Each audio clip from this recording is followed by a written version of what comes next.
dans cette école, dans cette école panafricaine de la DIP. Ce soir, nous avons un invité de marque. Nous aurons l'occasion de représenter brièvement en la personne de Michel Collomb. Les discussions vont se centrer sur les questions de géopolitique et de géostratégie. Et d'abord, comment est-ce que ça va se dérouler? Très rapidement, comme d'habitude, la camarade Augusta va faire une brève présentation de la DIP. Ensuite, il y aura la présentation brève de l'invité Michel Collomb. Et par après, il y aura l'intervention. Ce n'est pas une intervention comme d'habitude. Le format d'aujourd'hui, c'est questions et réponses. Il va introduire Michel Collomb comment il va procéder ce soir. Et puis après, euh, il y aura donc la conférence sera essentiellement des questions et réponses, des questions courtes, de préférence, et peut-être aussi des contributions qui ne dépassent pas 5 minutes. Et à la fin, donc, il y aura un mot de remerciement et une conclusion qui sera faite toujours par la coordinatrice, la camarade Augusta. Et à la technique, il y aura le camarade Mohamed et le camarade Komlan.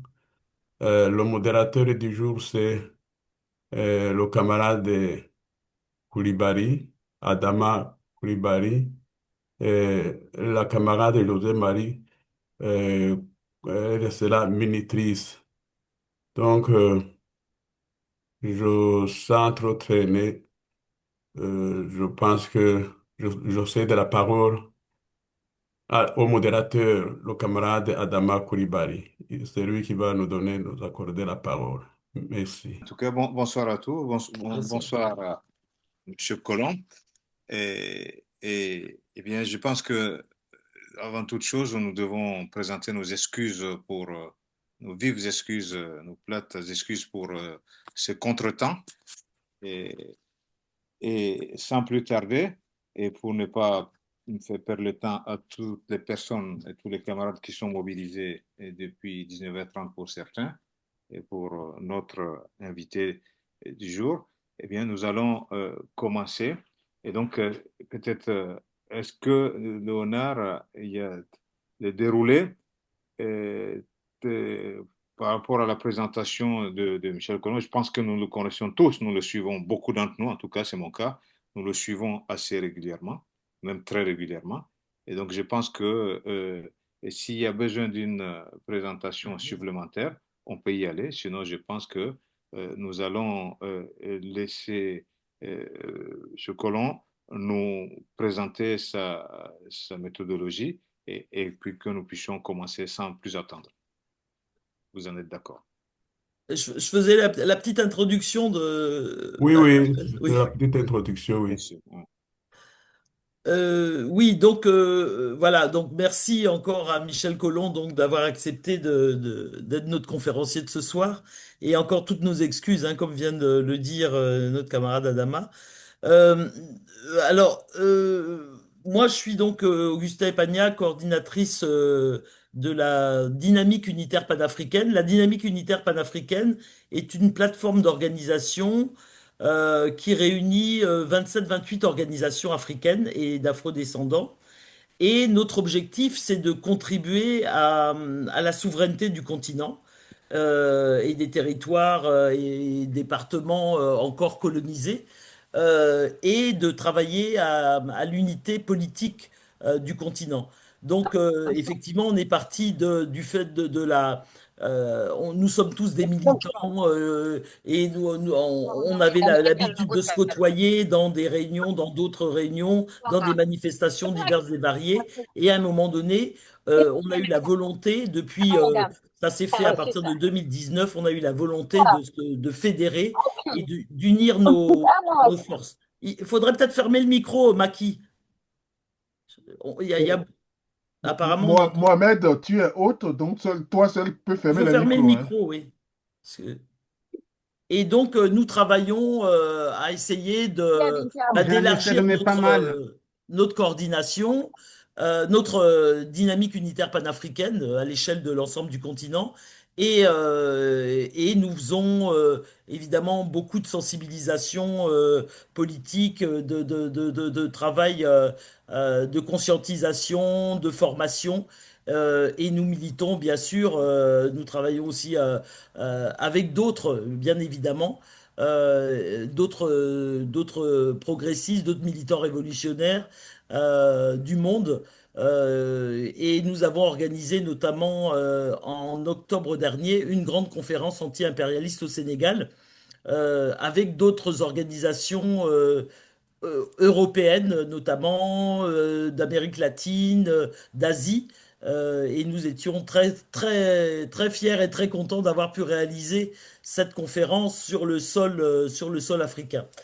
Donc voilà, ben, sans plus attendre, ben, je transmets le témoin donc à Michel Colomb pour qu'il introduise donc la conférence de ce soir.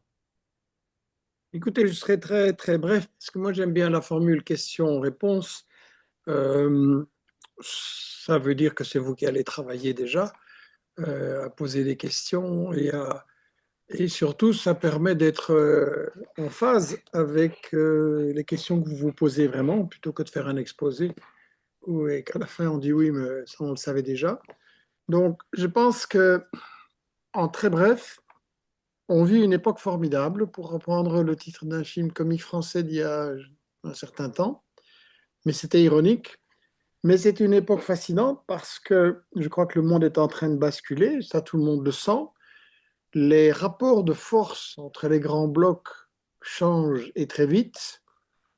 Et c'est un peu une course de vitesse pour savoir quel bloc de celui des impérialismes occidentaux, États-Unis, Europe et leurs suiveurs directs, ou le grand bloc des BRICS qui est évidemment hétéroclite comme projet de société, je ne vous apprends rien, mais qui est en même temps l'émergence d'une volonté de résistance justement à cet impérialisme occidental et d'une volonté de dire voilà, cette époque est finie, on n'accepte plus les impérialismes qui se prennent pour les maîtres du monde, qui peuvent intervenir et faire des guerres, renverser des dirigeants politiques et prendre le contrôle du pays ou lancer des guerres civiles ou commettre des assassinats.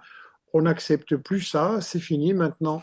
Il faut un monde multipolaire qui, voilà, du point de vue, je l'ai dit, on est dans un monde très hétéroclite avec les BRICS, mais ça veut dire que prend fin, est en train de prendre fin la capacité des États-Unis, toujours suivi par l'Europe, d'imposer justement les règles sur le plan économique, social, monétaire, militaire, médiatique, etc. Et donc, je pense que on doit se situer dans ce cadre-là, y compris les gens qui vivent dans les pays du Nord, comme on dit, et qu'on est un peu le sud du Nord. Et je pense que voilà, on est géographiquement dans le nord colonial, mais politiquement, idéologiquement, on est dans le sud même ici. Et je pense que le défi qu'on a, c'est est-ce que nous allons être capables de faire comprendre aux grandes masses populaires comment, pourquoi il y a tant de guerres, pourquoi il y a tant de crimes, pourquoi il y a ces massacres au Congo et ça fait rarement un titre dans les médias occidentaux et jamais une explication des véritables causes et des véritables responsables. Pourquoi on a une guerre en Europe qui est qui a été déclenchée par les États-Unis et la Grande-Bretagne avec la volonté de mettre la Russie à genoux, mais c'est l'inverse qui se passe. Et ça, cette guerre contribue à isoler et affaiblir encore plus l'impérialisme occidental. Et bien entendu, pourquoi on a un génocide, le premier génocide télévisé en direct, où le monde entier voit des crimes contre l'humanité épouvantables, et que les maîtres du monde nous disent non, non, tout ça c'est bien, c'est normal. Netanyahou exagère peut-être un petit peu, on commence à le dire parce que la pression populaire devient trop forte, mais depuis le 7 octobre 2023, on nous présente ça comme tout à fait normal. Israël est une démocratie, Israël se défend et nous continuons à armer et à protéger des génocidaires. C'est révoltant. Tous les gens que je rencontre ici, on a avec Saïd Bouamama et moi, on a donné énormément de conférences en 4 mois entre janvier et mai. On a bien vu 6 ou 7 000 personnes, à nous deux ou séparément. Et on voit qu'il y a une énorme prise de conscience, une énorme volonté de mobiliser et d'être solidaire. Et en même temps, une grande difficulté à présenter un message clair et éducatif pour euh, l'ensemble des populations en France, en Belgique, etc., puisque c'est dans cette zone-là que je milite. Et une grande difficulté à organiser des actions pratiques fortes, boycott, manifestations, actions juridiques sur tous les plans. C'est très fragmenté. Il y a plein de bonnes choses qui se font, souvent très courageuses, mais on n'arrive pas à unir les grandes masses populaires comme on avait réussi dans la guerre contre le Vietnam. Ceux qui ont mon âge savent que dans cette guerre de 61 à 75 ou 75, on a vu des manifestations petites, moyennes, grandes, énormes, et finalement toute une génération mondiale sur tous les plans, et pas seulement les politiques, mais aussi les culturels, le sport, les chanteurs, tout ça. Toute une génération s'est mobilisée dans un énorme mouvement contre la guerre qui a, bien entendu, le point fondamental était la résistance héroïque et dirigée de façon très juste du Vietnam même, mais le front à l'intérieur même des pays impérialistes, aux États-Unis et en Europe, a rendu la guerre impossible, et donc un tout petit peuple de paysans a réussi à vaincre la plus grande puissance militaire du monde, la plus grande puissance qu'il y ait jamais eu au point de vue militaire dans l'histoire. Ils ont été vaincus. Et donc ce mouvement populaire, on devrait vraiment avoir la même chose à une époque où les guerres euh, déclarées ou non déclarées, j'ai mentionné Palestine, Congo, Ukraine, mais nous savons qu'il y a 40 conflits armés à ce moment-là sur la planète, et globalement, c'est tous des conflits liés au colonialisme et au nouveau colonialisme. Et donc, on n'arrive pas à présenter et à convaincre les masses populaires pour un mouvement anti-guerre et pour un mouvement de transformation de la société. Bon, il y a des endroits où ça avance bien, mais il n'y a pas une conscience globale de ça. Et je pense que l'époque, elle est favorable. L'impérialisme a d'énormes faiblesses. Il n'arrive plus à gagner les guerres qu'il déclenche. Et il est discrédité moralement, financièrement, militairement, et on voit qu'il est très affaibli. Les disputes, comiques ou non, en direct à la Maison-Blanche, je veux dire, quand on compare le théâtre qu'est la direction politique de la plus grande puissance mondiale aujourd'hui, théâtre tragico-comique, ça montre un impérialisme en affaiblissement incroyable et on n'arrive pas à en profiter. Donc, ça pose la question de la faiblesse stratégique de la gauche révolutionnaire au niveau international. Voilà. Ceci dit, on peut démarrer sur des questions précises sur les conflits sur lesquels j'ai travaillé, sur les livres et les vidéos qu'on a produites, ou sur des choses que vous trouvez importantes. Et moi, je suis là aussi pour écouter. merci beaucoup pour cette présentation. Euh, je, Compte tenu du retard qu'on a pris, on va aller au vif du sujet. J'ai tendance à vous poser la première question. Vous avez pas évoqué l'unité difficile à trouver aujourd'hui, et après avoir rencontré environ 6 à 7 000 personnes récemment. Donc et après avoir constaté ce qui se passe à travers le monde, cette indignation profonde face à ce qui se passe, particulièrement à, à Gaza, en Palestine, mais également ce qui se passe, euh, mais également ce qui se passe en RDC, également au Sahel et dans bien d'autres régions du monde, et qui aurait pu susciter quand même une volonté d'unité, de combat internationaliste. Est-ce que dans vos réflexions, vous euh, vous êtes parvenu à un début d'explication, peut-être même à une explication? Et effectivement, vous venez d'expliquer comment ça s'est passé dans le contexte de la guerre du Vietnam, euh, la résistance euh, du peuple vietnamien, mais et face aussi aux mobilisations importantes à travers le monde, y compris aux États-Unis. Mais on peut aussi dire, face à l'apartheid, il y avait aussi une grande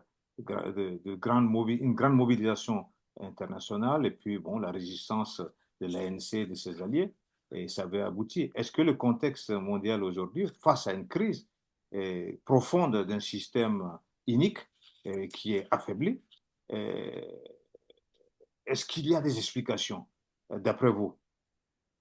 Oui, il y en a certainement plusieurs. Il y en a une qui semble évidente, c'est que dans les époques précédentes, avant la Seconde Guerre mondiale et après, il y avait un camp socialiste, il y avait un mouvement communiste international qui avait certes des tendances différentes, qui avait des divisions, qui avait euh, certaines formes d'opportunisme et d'illusion, on va dire, mais il y avait quand même une unité, un programme proposé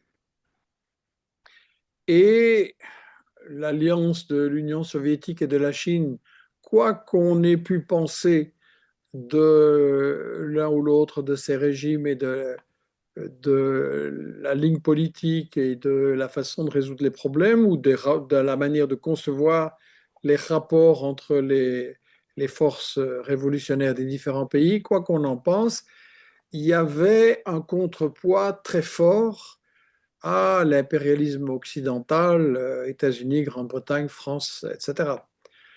Là, je n'ai pas besoin de vous expliquer que, évidemment, on a eu un grand changement en Union soviétique avec la dissolution, en Russie avec l'avènement d'un régime capitaliste et une politique qu'on a vu créer un énorme écart de richesse, une classe d'oligarques influençant la politique et des oligarques qui se sont eux-mêmes divisés en oligarques soumis et achetés par l'impérialisme occidental et en oligarques décidant de résister, de défendre leurs intérêts et de défendre l'indépendance, chose que Poutine incarne. Mais voilà, comme idéologie, comme programme politique, ça n'a rien à voir du tout avec un programme révolutionnaire et une stratégie pour mettre fin au système qui provoque toutes ces guerres.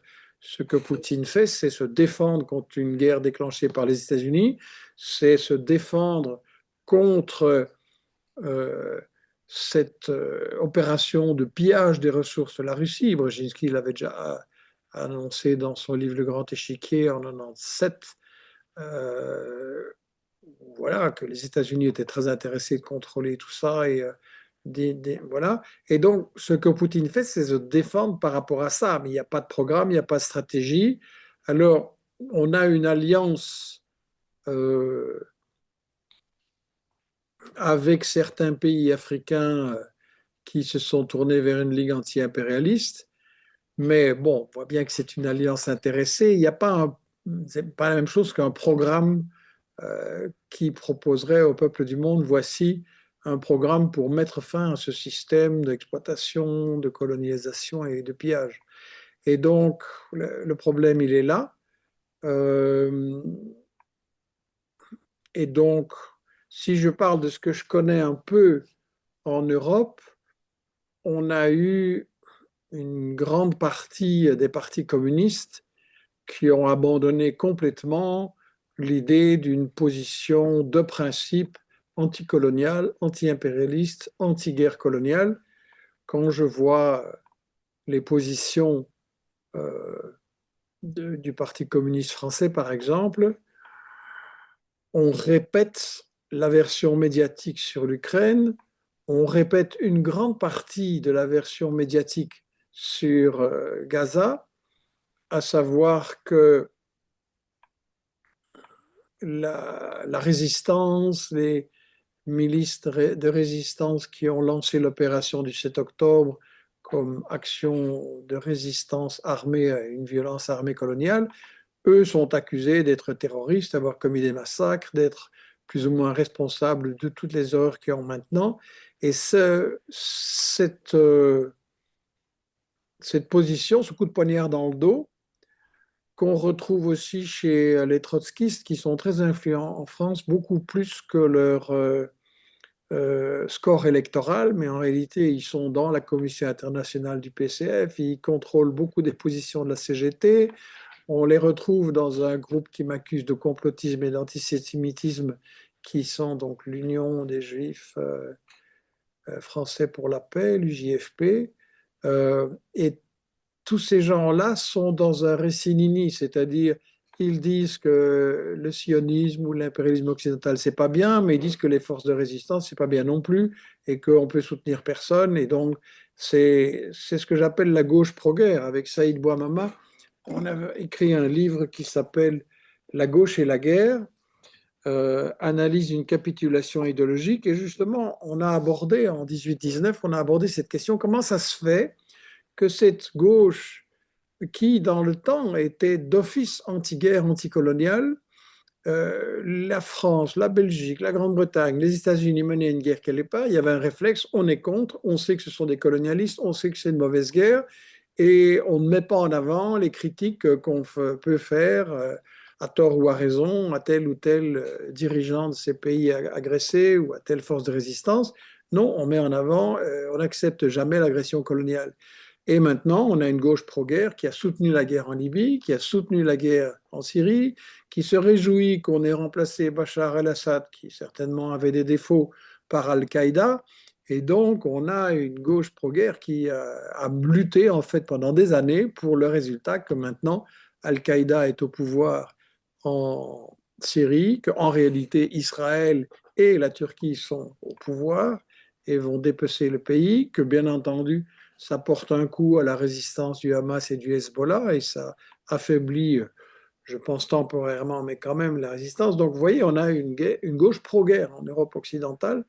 Et donc, ça, c'est un vrai problème et c'est totalement la conséquence de l'abandon du programme de principe de la gauche révolutionnaire et communiste qui était l'axe, la colonne vertébrale du mouvement pour la paix. Le mouvement pour la paix a toujours besoin d'unir toutes les forces populaires, qu'elles soient euh, euh, quelle que soit leur tendance politique, idéologique ou religieuse, quelles que soient les origines, il faut toujours qu'un mouvement pour la paix soit pluraliste, soit unitaire, mais il ira aussi loin que l'orientation qui sera donnée par le mouvement révolutionnaire conséquent. Et c'est ça qui manque maintenant dans ces mobilisations.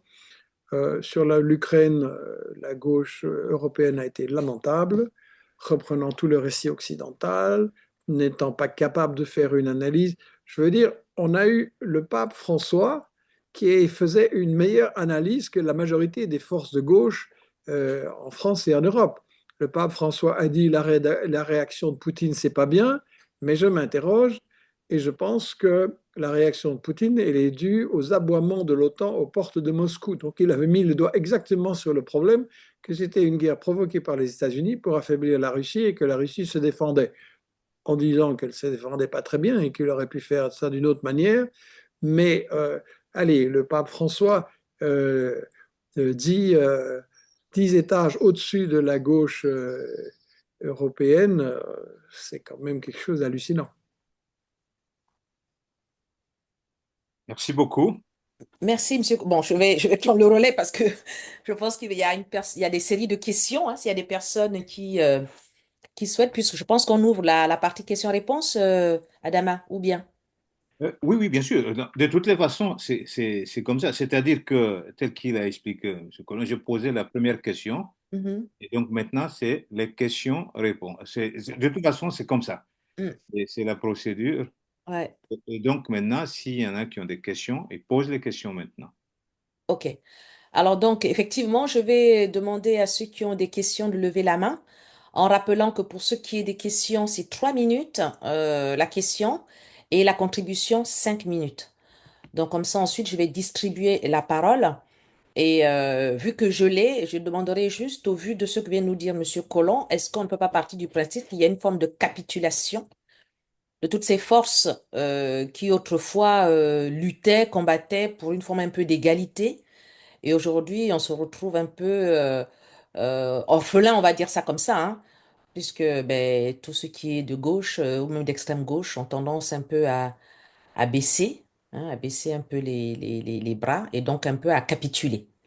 Voilà, donc c'est un peu la petite question subsidiaire par rapport à ce que vous venez de dire. Et comme ça, le temps de voir ceux qui lèvent la main, il y a déjà Nyangoma. Mais je laisse Monsieur Collomb répondre à ma toute petite question, hein, la capitulation. Capitulation, c'est justement le mot que nous avons Hum, mis en sous-titre, analyse d'une capitulation ben idéologique, ouais. parce Hum, qu'effectivement, il s'agit tout à fait de ça. hum, Et la capitulation idéologique, elle est détaillée dans le bouquin, c'est-à-dire que d'une part, on ne lutte plus contre la version des médias occidentaux sur les guerres. On sait que chaque guerre est accompagnée d'une propagande de guerre. On sait que ça démarre avec des médias mensonges. On sait que la désinformation est organisée comme une arme de guerre fondamentale. Les impérialistes savent qu'ils ne peuvent pas faire la guerre sans désinformer, que sinon elle ne pourra pas durer. Et donc, ça, c'est la première chose. Mais comme je l'ai dit, il y a en fait un abandon de l'idée que le colonialisme n'est absolument pas acceptable et un abandon de l'analyse de classe profonde sur le colonialisme. La gauche européenne, elle a perdu l'analyse de classe, c'est-à-dire partir des classes populaires, des classes sociales, analyser le colonialisme comme ça. Et donc, elle se retrouve avec des analyses morales ou culturelles, où elle parle du racisme ou de l'oppression des femmes d'une manière déconnectée de la question des classes, où elle va faire campagne pour les droits des homosexuels, très bien, mais dans sa pratique, ça remplace la lutte des classes exploitées contre le système qui les appauvrit et qui les exploite. Et donc, oui, c'est effectivement une capitulation. Euh, on n'est plus en train constamment d'expliquer aux gens ce que font les multinationales, le pillage, et que toutes les guerres sont des guerres pour le fric. On trouve toujours des bonnes excuses. Oui, mais c'est parce que là, il y a un dictateur, Kadhafi, il était ceci ou cela, Bachar al-Assad, ceci ou cela. Et donc, on va chercher des critiques justifiées ou non dans les personnalités et le fonctionnement des chefs d'État des pays agressés. Et bien entendu que dans les pays agressés, vous avez des pays extrêmement démocratiques et d'émancipation sociale comme Cuba, le Venezuela, etc. Puis vous avez des régimes comme la Syrie ou d'autres sur lesquels, en tant que révolutionnaire, on a beaucoup à dire sur ce qu'il faudrait faire. Mais voilà, cette manière de faire le soi-disant le nini et de mettre en réalité l'accent sur les défauts des pays du Sud agressés, c'est très hypocrite et ça fait le jeu effectivement du colonialisme. Hmm. Ok, j'aurais pu rebondir, mais je vais laisser la parole à Léonard. Léonard, tu as la parole, comme tu as levé la main.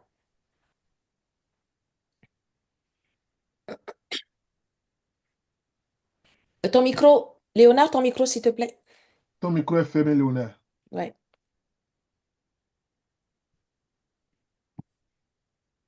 Léonard, tu peux aller. Oh, voilà. Oui, oui, oui, oui, je l'ai. Bon, je m'associe aux autres aussi pour exprimer mes profonds remerciements au camarade Michel Colomb, qui a, malgré ses multiples occupations, ces derniers jours, en fait, tout le temps, il était toujours surchargé tel que je le connais.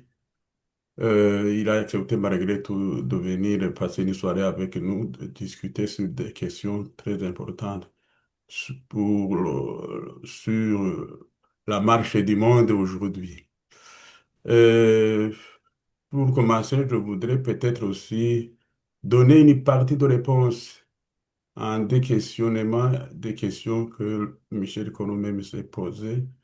Et comment mobiliser la grande masse populaire du monde pour réellement, euh,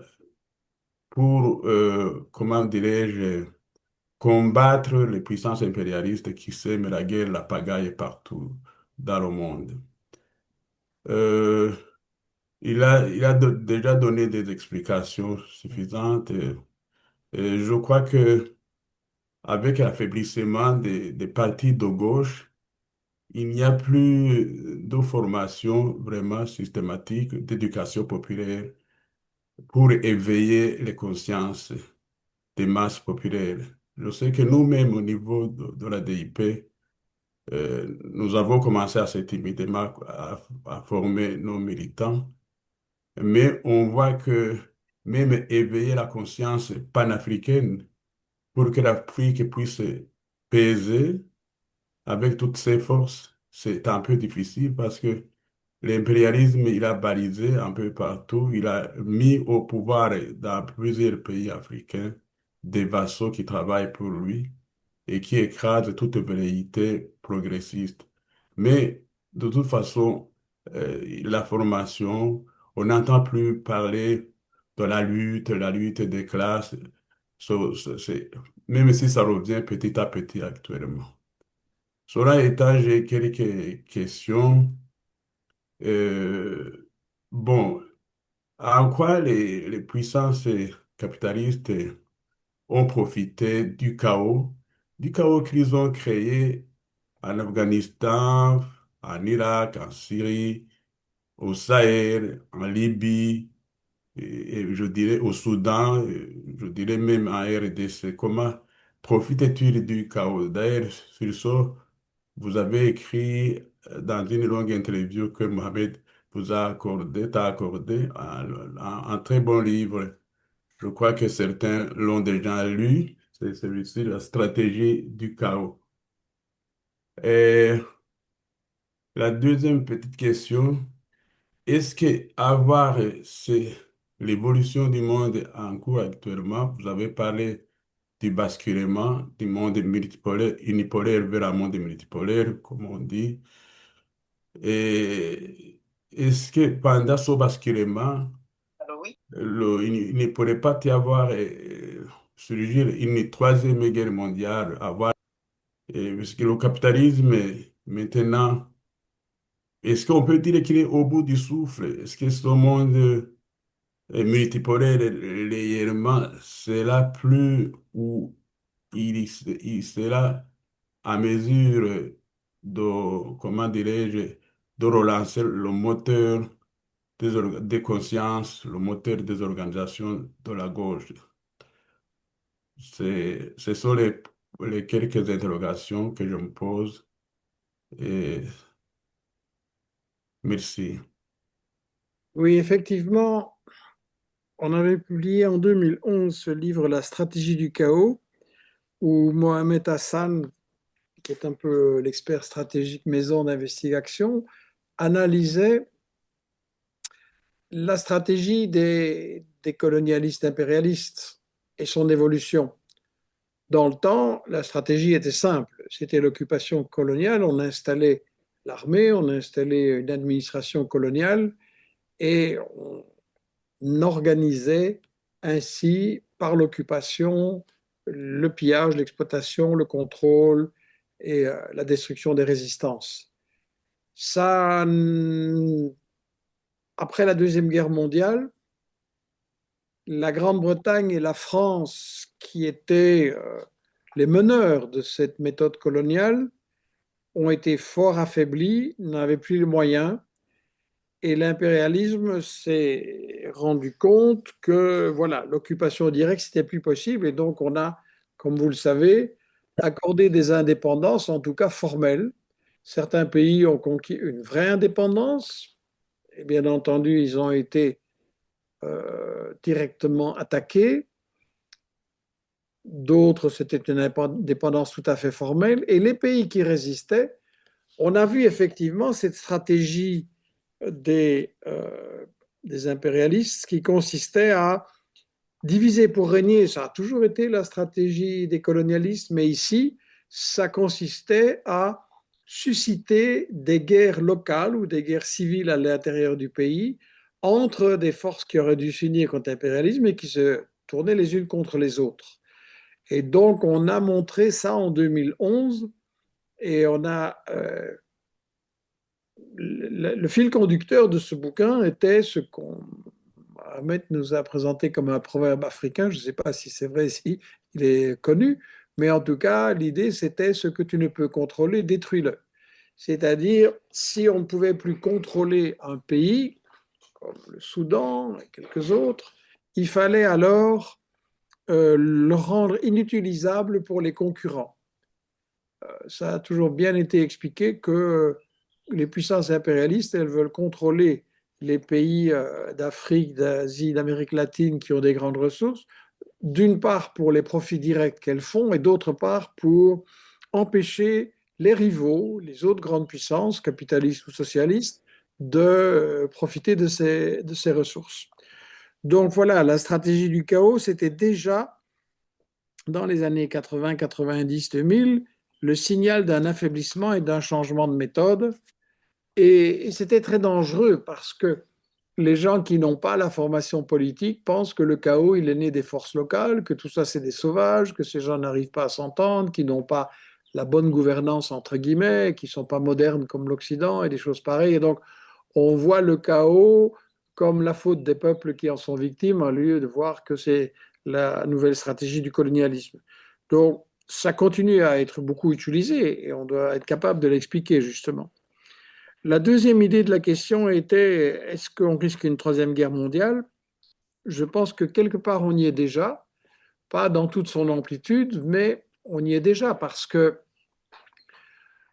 la guerre en Ukraine, c'est une guerre déclenchée par les États-Unis et la Grande-Bretagne avec la complicité de la France, de l'Allemagne, etc., qui a comme objectif de affaiblir la Russie, de briser, mais ça c'est les États-Unis, de briser la coopération économique entre l'Europe, surtout l'Allemagne et la Russie.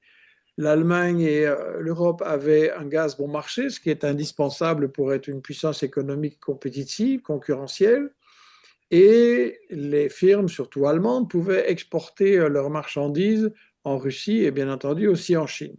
Et c'est toute l'idée de Biden, et Trump n'a pas abandonné ça, de briser le lien entre les États-Unis et entre l'Allemagne, l'Europe et la Russie. Et donc, on avait dans le livre USA, les 100 pires citations, un aveu très clair de George Friedman. Il faut vraiment toujours lire et bien étudier les écrits fondamentaux de nos ennemis.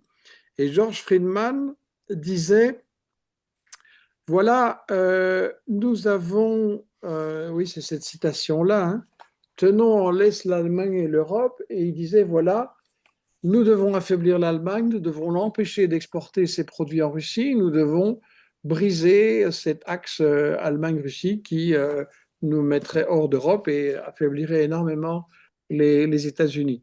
Donc, on a voilà, la guerre contre l'Ukraine, contre la Russie, c'est clairement aussi une guerre contre l'Europe et c'est quelque part une guerre de l'Occident contre le bloc des BRICS. Euh, Gaza, c'est ça aussi, hein. Euh, on se bat pour contrôler la Palestine depuis très longtemps pour trois raisons. La première était de, c'est pas la première dans le temps, mais voilà, c'est très clair, contrôler le pétrole et le gaz du Moyen-Orient. Les Britanniques et les Français ont tout fait pour contrôler ça. Les États-Unis ensuite ont pris le relais et c'était pas l'idée de faire venir le pétrole du Moyen-Orient chez eux, puisqu'ils avaient du pétrole beaucoup plus proche et beaucoup meilleur marché dans leur zone, et maintenant ils en ont chez eux. Non, c'est l'idée de contrôler le pétrole des autres, le pétrole des Européens, de l'Inde, de la Chine, du Japon, etc. Et donc, c'est clairement un but impérialiste des États-Unis. La deuxième raison était de diviser la nation arabe, de l'empêcher de s'unir et de l'empêcher de former un grand bloc qui allait rivaliser avec le colonialisme et la puissance économique anglaise ou française. Et donc, c'est toujours ça. Il s'agit de diviser la nation arabe. Et la troisième raison, c'est de contrôler les routes commerciales, puisque la Palestine est hier au cœur de la route commerciale de la Grande-Bretagne ou de la France vers l'Inde, qui était la grande source de leur richesse économique à l'époque, au 19e et au début du 20e. Et pour les États-Unis aujourd'hui, la bataille de la Palestine, c'est briser les routes commerciales de la soie, les routes de la Chine, d'une part les routes vers l'Europe pour vendre ses marchandises, et d'autre part les routes depuis l'Afrique pour euh, importer les matières premières dont a besoin son économie. Donc, Gaza, c'est déjà quelque part une petite guerre mondiale en gestation. Est-ce que ça va déboucher sur plus? Ben, évidemment, les impérialistes savent que maintenant, une guerre avec la force maximale des armes, c'est une guerre nucléaire et c'est donc un très grand danger ou la quasi-certitude d'avoir une destruction de leur côté aussi. Donc, on mène la guerre autrement qu'avant. Avant, on l'utilisait avec les armes maximum qu'on pouvait utiliser pour détruire l'adversaire. On l'a vu avec le premier usage des armes nucléaires. Et maintenant, c'est beaucoup des proxy wars. On utilise les Ukrainiens, on utilise Israël, on utilise des puissances locales en Afrique, je pense à l'Éthiopie, je pense à certains pays autour du Congo. Mais derrière, oui, c'est effectivement une guerre entre les grands blocs. Donc, mais rien n'est une fatalité. C'est pas parce que le capitalisme porte en lui la guerre comme la nuée porte l'orage, pour citer Jaurès, ça ne veut pas dire que toute guerre mondiale est inévitable. Et justement, si un mouvement anti-guerre et un large front international se développe, on peut arrêter ça. Donc, voilà, je crois que ça répond un peu à la question de notre ami, en ce sens qu'effectivement, nous, en tant que force révolutionnaire, notre mission, c'est vraiment de faire comprendre que c'est le capitalisme qui produit ces guerres, que ce sont des guerres des multinationales pour contrôler telle et telle richesse. Et on a un défi, on doit être capable de proposer ça dans un langage très simple, très visuel, puisque maintenant, on informe principalement avec les vidéos. Les bouquins restent importants pour former les militants, mais pour conquérir et rapprocher de larges masses, il faut absolument utiliser l'image. Et donc, on doit être capable d'utiliser ça d'une façon populaire, didactique, attrayante, etc. Et je voudrais lancer un appel, justement, puisqu'on a parlé d'investigation. Nous, on a beaucoup besoin de vous. Je vois ici toute une série de personnes qui connaissent bien la situation, je pense, dans différents pays d'Afrique, mais on ne retrouve pas ça dans l'investigation. Donc, je lance un appel. On devrait recevoir de vous des témoignages, des explications, des analyses simples, concrètes, pas trop longues, qui expliquent le cœur de ces conflits et qui les font comprendre au public qui est notre public. Investigation à 60% de son public en France, 15% en Belgique, 15% dans le Maghreb, beaucoup l'Algérie, et puis il y a l'Afrique noire, il y a un peu la francophonie dispersée ailleurs. Voilà les gens qu'on touche, et je crois que ce serait vraiment très important. Les gens qu'on touche, c'est quand même pas mal de monde hein, sur Facebook, sur YouTube, c'est 300 000 abonnés, et c'est en expansion, et il y a vraiment moyen. Et donc, c'est un appel que je lance. Ce serait important d'avoir des témoignages et des analyses que vous présentez pour que les gens comprennent ce qui se passe vraiment en Afrique, parce que vous savez bien que euh, le récit occidental dominant, c'est un récit qui est incompréhensible et qui ne montre pas, d'abord qui cache une grande partie des réalités. On en parle très très peu. Si vous regardez en quantité la couverture que ça fait, on en parle très rarement et en général pour des occasions plutôt superficielles et on ne parle pas du fond des choses, quoi. Donc je crois que là, il y a vraiment, ça commence par là. Bon, de toute façon, Investi Action n'est pas un parti et une organisation, et ne le sera jamais. C'est un média. Mais je crois que pour tous, la bataille de l'information, c'est la première. Il faut que les faits concrets soient connus, que les causes de ces faits soient connues, que les responsables des crimes et des souffrances soient connus. Et donc là, je crois qu'on a une responsabilité de faire ça tous ensemble. Merci, merci Monsieur Colomb. Donc j'ai deux mains levées. Il y a Rigobert qui va prendre la parole après moi et ensuite il y a Augusta. Rigobert, ton micro. Ok, merci de me donner la parole. Encore une fois, merci à Monsieur Michel Coulon de venir nous entretenir ce soir sur les questions géopolitiques et géostratégiques. J'aurais deux petites questions. La première est la suivante. Est-ce qu'aujourd'hui, il est envisageable qu'il y ait une sorte de de convergence entre les révolutionnaires et progressistes de par le monde et les pays du BRICS, ou BRICS plus éventuellement? Est-ce que est-ce qu'il n'est pas à craindre qu'au sein des BRICS se trouvent de nouveaux pays impérialistes? À cette question s'associe également donc le fait suivant que est-ce qu'aujourd'hui, la Chine, donc la Chine de Xi Jinping, en prenant donc le leadership du monde, du monde autre que le monde occidental impérialiste, peut jouer un rôle positif pour l'émergence et le développement dans des pays du Sud. Et puis, dernière question, ça concerne la vassalisation. On a l'impression que jusqu'au lendemain de la Deuxième Guerre mondiale, il y a un certain nombre de consensus qui s'est fait entre les pays impérialistes. D'un côté, les États-Unis, qui vassalisent l'ensemble donc du monde occidental et qui a une sorte de contrat avec ce monde occidental pour qu'à son tour, il vassalise les pays donc du Sud. Or, aujourd'hui, on se retrouve donc avec le chaos qui est en cours au plus haut sommet de l'État USA et de l'autre côté, les pays africains qui commencent justement à comprendre que les pays occidentaux tentent une sorte de reconquête coloniale, se révoltent. Et donc l'Europe occidentale qui se trouve plus ou moins coincée d'un côté en tant que vassal des USA et de l'autre côté se retrouvant donc avec ces vassaux d'hier qui se révoltent et qui disent mais non, nous on veut donc notre souveraineté. Est-ce que de cela peut sortir quelque chose de positif également donc pour les peuples de l'Europe occidentale? Voilà, j'espère que j'ai été assez clair. Mes questions semblent être un peu compliquées, mais bon, je peux les reformuler autrement si ce n'est Non, pas non, très ça clair. va. Merci. Les questions sont passionnantes. Je vais essayer. C'est des questions qui mériteraient de longues discussions et il y a certainement des textes là-dessus pour avancer, mais c'est des questions passionnantes.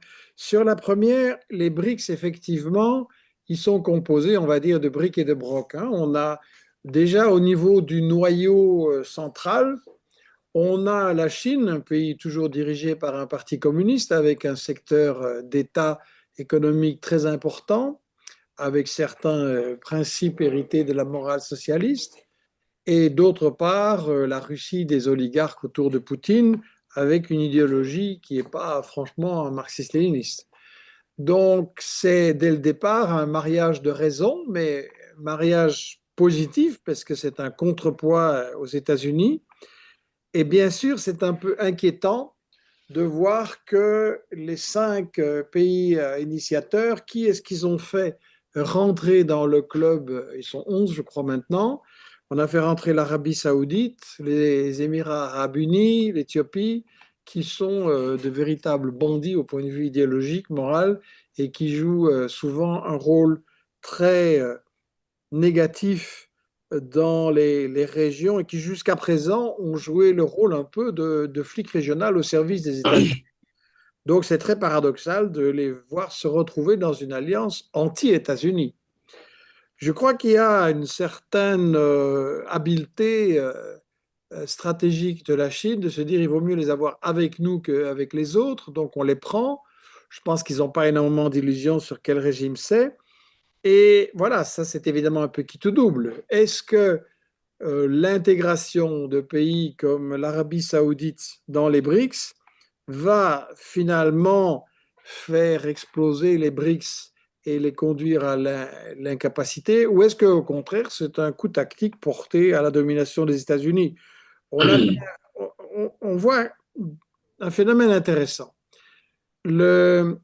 L'exploitation, le fait de confier la gestion du pétrole et du gaz au Grand Moyen-Orient à des régimes comme les Saouds, les Qatar, les Émirats a finalement abouti à placer des sommes colossales entre les mains de régimes vassaux, avec donc une possibilité d'être moins vassaux et de chercher leur cours. Ils sont en train de chercher leur, leur développement économique propre. Ils sont en train de nouer des alliances. Les Saouds se sont réconciliés un peu, disons, on va dire, avec l'Iran, ce qui n'a pas du tout n'a pas fait plaisir à Washington et aux Européens. Donc, où vont aller les BRICS? J'aurais tendance à dire, ben, ça dépend de nous. Parce qu'il y a les BRICS des régimes, il y a les BRICS des gouvernements et il y a les BRICS des peuples. Et là, c'est un travail à faire en nous de toucher les peuples des régimes plus ou moins socialistes ou révolutionnaires et des régimes qui ne le sont pas du tout. Je pense au Maroc où le peuple descend dans la rue pour soutenir les Palestines et où le régime collabore à fond avec Israël. Et on pourrait multiplier les exemples comme ça. Et donc, on a ce que j'appelle les BRICS des peuples. Nous, on a une mission d'apporter un message clair à ces peuples et de les pousser plus loin jusqu'à soit changer de régime et débarquer les dirigeants qui, qui en fait, sont adversaires des peuples et de la lutte des peuples, ou en tout cas faire de telles pressions. Voilà. Donc ça dépend de nous. Est-ce que la Chine aura un pouvoir pour faire changer les choses? Oui, dans la mesure où on a vu des coups diplomatiques étonnants, ils ont rassemblé tous les mouvements palestiniens pour développer leur unité jusqu'à un certain point. L'autorité palestinienne ne montre pas vraiment une position d'unir sa résistance. Elle joue encore toujours dans le rôle d'Israël et des États-Unis. Ça, c'est dommage. Mais la Chine de maintenant n'est plus la Chine des années de Mao où on exportait la révolution, où on décidait quels étaient les bons partis ici et là, où on apportait de l'argent aussi, ce qui n'a pas forcément fait du bien à la lutte révolutionnaire. Et donc, ils font plus ça du tout, ils ne s'ingèrent pas là-dedans. Mais le fait que la Chine a construit une économie très forte, a détrôné les États-Unis de la place de numéro un économique mondial, a donc considérablement changé le rapport de force. C'est quand même ça le phénomène fondamental qui a affaibli la position de l'impérialisme US et qui le met maintenant dans un grand désespoir. Trump tente toutes sortes de choses, mais est-ce que ça va marcher pour, pour compenser le déclin économique des États-Unis? Mais mon pronostic est qu'il n'y arrivera pas. Donc oui, la Chine joue déjà un rôle très important. Et après, il ne faut pas se réfugier dans l'attentisme et de dire oui, la Chine devrait ou pourrait faire plus et ceci ou cela. Le, le vrai changement de rapport de force, comme je le disais, c'est les gauches révolutionnaires, les gauches anti-impérialistes de ces pays qui doivent apporter une alternative, un programme, une propagande et rallier les peuples dans cette lutte-là. L'histoire de la vassalisation, on en a un petit peu parlé sur ceux qui étaient des vassaux comme les Saouds et des pays comme ça qui le sont un peu moins. Est-ce que ça va continuer? Mais la question est très intéressante sur l'Union européenne.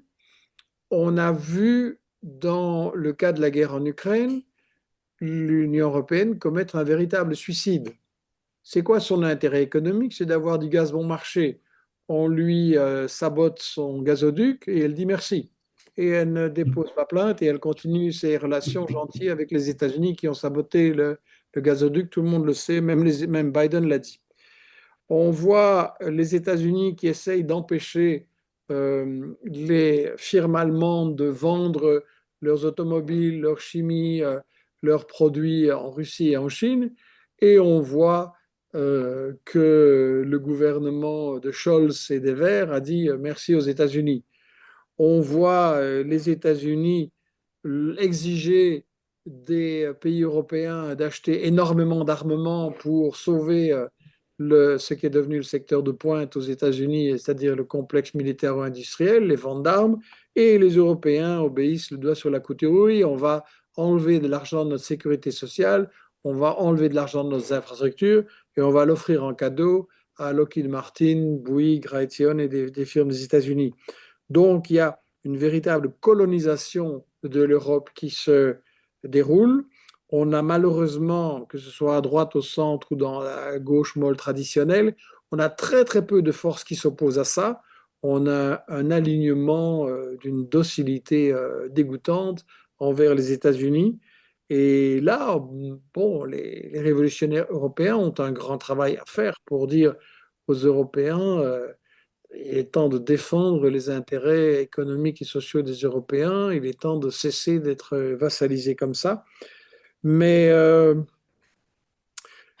disons que cette tâche-là, c'est certainement celle des forces réellement de gauche en Europe, mais quelque part, j'espère qu'un rôle va aussi être joué par les progressistes du monde arabe, du panafricanisme, par les latino-américains, qu'ils fassent parvenir un message à l'Europe. Mais enfin, et comment est-ce que c'est possible de vous mettre à genoux comme ça devant l'impérialisme US qui est en train de détruire la planète, qui est en train de provoquer des guerres, qui est en train de provoquer des migrations ruineuses et de monter en plus vers le fascisme? Comment c'est possible de s'aligner vers ça? Et donc, voilà, on revient à la question qui a été posée au début. On a un énorme travail à faire ensemble pour montrer au peuple qu'il est temps de changer de système et de changer d'époque.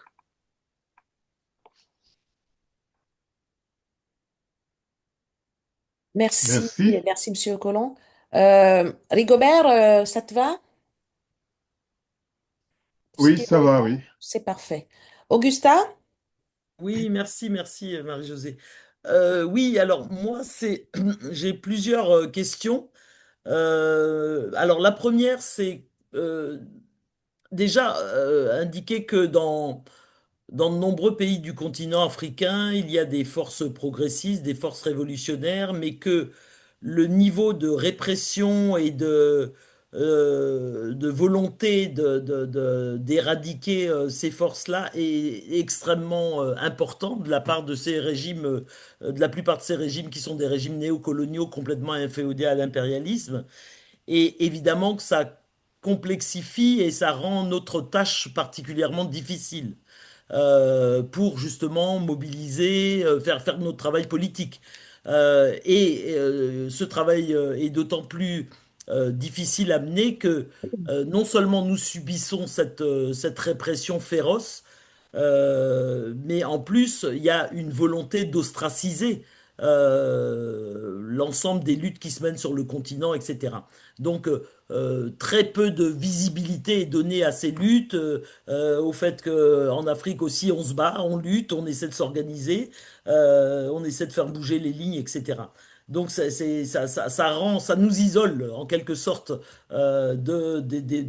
du mouvement révolutionnaire international et du mouvement ouvrier international. Et ça rend nos tâches encore plus difficiles. Parce que quand on donne de la visibilité à des répressions, etc., bon, évidemment, parfois, ça atténue quand même un peu les choses. Donc ça, c'est un une première réflexion sur laquelle moi, j'aimerais bien que vous puissiez réagir. Ensuite, un deuxième point qui porte sur le mouvement anti-guerre.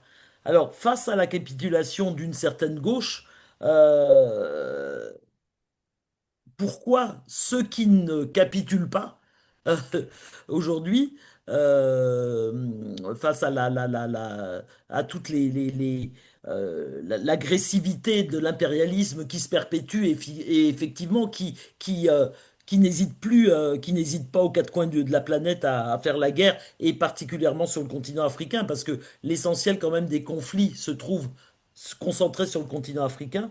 Et ces fameuses guerres dont on ne parle jamais, évidemment, dans les médias mainstream en Occident. Pourquoi ces forces qui n'ont pas capitulé, dont vous faites partie, hein, Saïd Bouamama, etc., aussi, ne lancent-ils pas un mouvement, un véritable mouvement anti-guerre qui inclurait les guerres qui se mènent sur le continent, c'est-à-dire la guerre au Soudan, la guerre en RDC, et bien d'autres encore, parce qu'il y a des guerres plus larvées qui sont encore moins médiatisées qu'au Soudan et qu'en RDC, mais qui sont bel et bien des guerres, avec évidemment tout ce qui sous-tend ces guerres-là, c'est-à-dire évidemment la volonté de mettre la main sur les richesses et de dépecer les pays. Et enfin, troisième axe, c'est les BRICS. Parce que y compris parmi nous, il y a beaucoup d'illusions par rapport aux BRICS. Or, comme vous l'avez dit, les BRICS, c'est aussi c'est une union qui est faite de briques et de brocs quand même. Donc, on fait comme si c'était un rassemblement de pays progressistes qui allait nous tendre la perche et qui allait nous permettre de nous libérer des forces impérialistes et néocoloniales. Or, vous l'avez bien expliqué, bon, il n'en est rien et ça dépend beaucoup de quel côté on va faire incliner faire incliner le rapport de force, étant entendu que ce rapport de force est lui-même sous-tendu par la mobilisation des peuples. Donc voilà, moi je voulais enfin encore insister sur les BRICS. Bon, est-ce que les BRICS c'est la voie de salut absolue telle qu'on nous le présente aujourd'hui? Alors certes, on sera plus dans un monde unipolaire, mais en fait, les BRICS ont aussi, par rapport à l'Afrique, beaucoup de ces pays-là ont la volonté de contrôler les richesses du continent, de continuer à piller le continent, et ne sont pas du tout dans une démarche qui vise à appuyer les forces progressistes qui se battent pour se libérer précisément de cet impérialisme ou de ce néocolonialisme. Donc voilà un peu mes trois... Merci. Bien, ça sonne juste. OK, très bien, c'est parfait. Oui, voilà, trois questions très passionnantes également. Alors, Augusta, tu me dis en premier, notre action est difficile à cause de la répression des régimes néocoloniaux. Euh, Bien d'accord, et c'est justement pour ça qu'il faut développer l'information là-dessus. Je ne vois pas beaucoup circuler, et en tout cas, à Investigation, nous ne recevons pas des témoignages et des rapports sur ça. Euh, on sait que certains régimes sont sensibles à l'opinion publique et dénoncer leurs crimes, dénoncer la corruption, dénoncer les emprisonnements arbitraires, ça a du poids. On a vu le roi du Maroc obligé de libérer certains journalistes indépendants. Donc, il faut dénoncer la complicité des multinationales. Vous savez que On a vécu dans les années 80-90 un magnifique mouvement de boycott de l'apartheid en Afrique du Sud. Il a été victorieux. Donc c'est un exemple qu'il faut populariser, il faut le rappeler, il faut le faire connaître et il faut le proposer. Et il faut commencer par des articles, des témoignages, un bouquin, pourquoi pas, sur la complicité des multinationales occidentales dans les cas de répression. Parce que les régimes africains néocoloniaux ne font ça, jamais ça tout seuls, ne font jamais ça pour eux-mêmes. Euh, Au fond, l'enjeu, c'est de protéger le pillage par les multinationales, donc il faut les démasquer.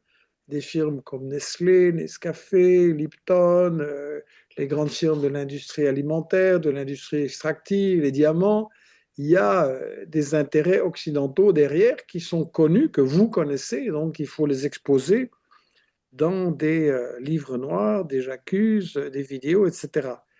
Euh, et ça, c'est la première méthode, justement aussi, pour permettre aux luttes populaires d'être moins réprimées et de plus se déployer. La deuxième question, la plupart des guerres coloniales se déroulent sur le sol africain. Le mouvement anti-guerre en Europe a capitulé face à ça. Oui, c'est exactement le diagnostic que j'ai fait. Et donc, tu me dis, pourquoi ne pas lancer un mouvement anti-guerre? Mais, bon, Saïd Ouamama milite dans une organisation révolutionnaire française.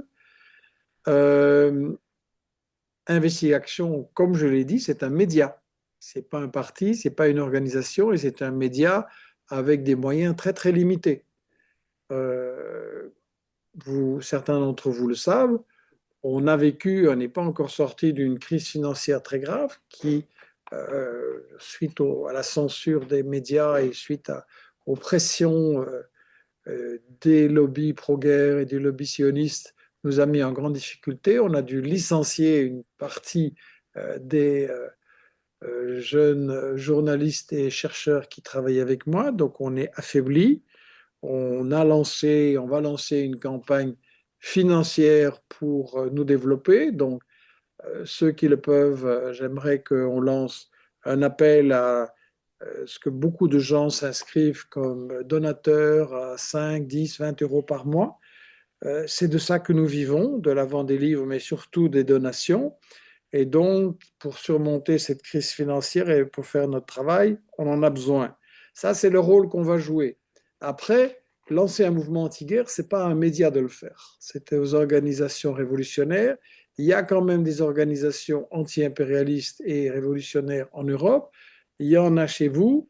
Je pense que c'est à ces organisations-là de faire un plan pour définir une stratégie pour renforcer le mouvement anti-guerre, pour le reconstruire et pour faire des mobilisations.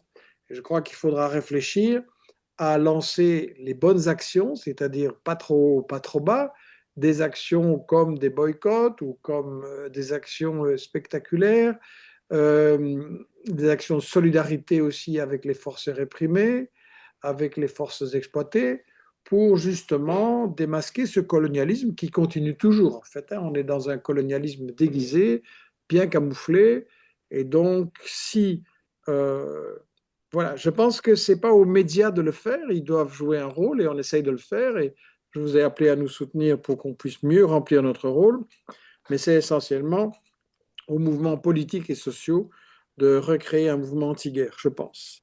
Sur la question des BRICS, qui manifestement tourne ce soir, nous préoccupe énormément. Oui, il y a beaucoup d'illusions, mais c'est surtout qu'il y a un peu, je dirais, de la passivité et du suivisme. On attend des BRICS d'être le sauveur suprême. Or, l'histoire nous a appris qu'il n'y a pas de sauveur suprême. C'est un rôle très, très important. Et en gros, les BRICS, c'est quand même le mérite de la Chine d'avoir construit ça et d'avoir d'abord de donner un exemple d'indépendance, ensuite de proposer avec beaucoup de souplesse et de diplomatie des alliances anti-hégémoniques et de faire avancer justement ce combat-là. Donc, je dirais, ils ont fait le job, ils ont fait leur travail. Qu'est-ce que nous, on va faire? Qu'est-ce que nous, on va faire pour que les BRICS des peuples arrivent à renforcer justement l'alternative populaire et à faire que tout ça aille beaucoup plus à gauche? Et là, je crois que justement, moi, j'en reviens toujours au même point. Vous allez dire c'est un peu mon obsession, mais je pense vraiment la bataille de l'info, c'est la première des batailles qui ouvre beaucoup de portes pour les autres. Si vous informez sur les points qu'on vient de dire et sur les sociales qui sont Tu menées, regardes s'il y a le, comment on appelle ça là, et si machin maître là, je crois. et si on, Ici, oui. allô, et si on, Ah, ok, c'est et bon, c'est je fait. termine, hein. Et Mm. si on informe sur les cas d'exploitation, de corruption, de répression et de pillage des multinationales, si on informe sur les forces sociales qui mènent la résistance, informer attirera des forces pour vos organisations révolutionnaires. Je rappelle que dans une situation un peu comparable, un dirigeant russe dont on n'a plus le droit de citer le nom avait dit par quoi commencer, ben, que faire? Il faut faire un journal, il faut apporter la vérité aux ouvriers et ça nous fera connaître et ça nous permettra de les organiser. Pour moi, cette leçon, elle est toujours valable. Aujourd'hui, il ne ferait plus un journal écrit, il ferait une télé populaire et elle serait sur les réseaux. Et je crois que c'est comme ça qu'il faut le faire. Alors, pour répondre à la dernière partie de ta question, est-ce qu'il faut attendre notre salut des BRICS, c'est-à-dire d'un monde multipolaire? Non, en posant la question, on a la réponse. Un monde multipolaire sera forcément actuellement composé encore de beaucoup de pays capitalistes, donc le problème n'est pas résolu. Ce que je dis, c'est que un monde multipolaire va lever un obstacle très important aux luttes sociales et révolutionnaires. Le rôle du gendarme qui, dans les 70 dernières années, dès qu'il y avait une révolution ou un mouvement, même bourgeois, mais pour une indépendance économique et une souveraineté sur les richesses, les États-Unis arrivaient et hop, armée ou occupation ou assassinat ou coup d'État, et en avant, on reperdait 5, 10, 20 ans. Et donc, ça peut tomber. Ça veut dire qu'un monde multipolaire ne sera pas un monde de gauche forcément et socialiste, mais les conditions seront plus favorables pour ces luttes.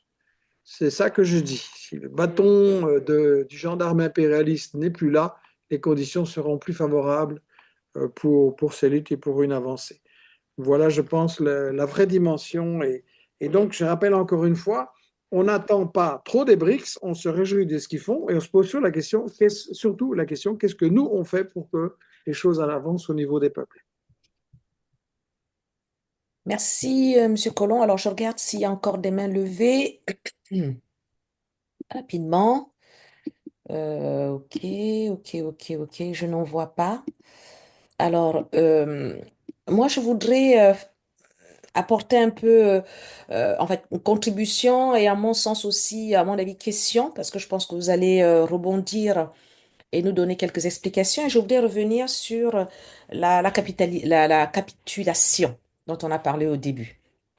Alors, entre le 19e et le 20e siècle, il y avait un discours quand même, en l'occurrence, je vais rester sur Monsieur Ferry, hein, Jules Ferry, un discours qui était des discours qui justifiaient la colonisation, qui mettait même des différences au niveau des races, entre guillemets, et qui ont été des discours qui ont été très entendus.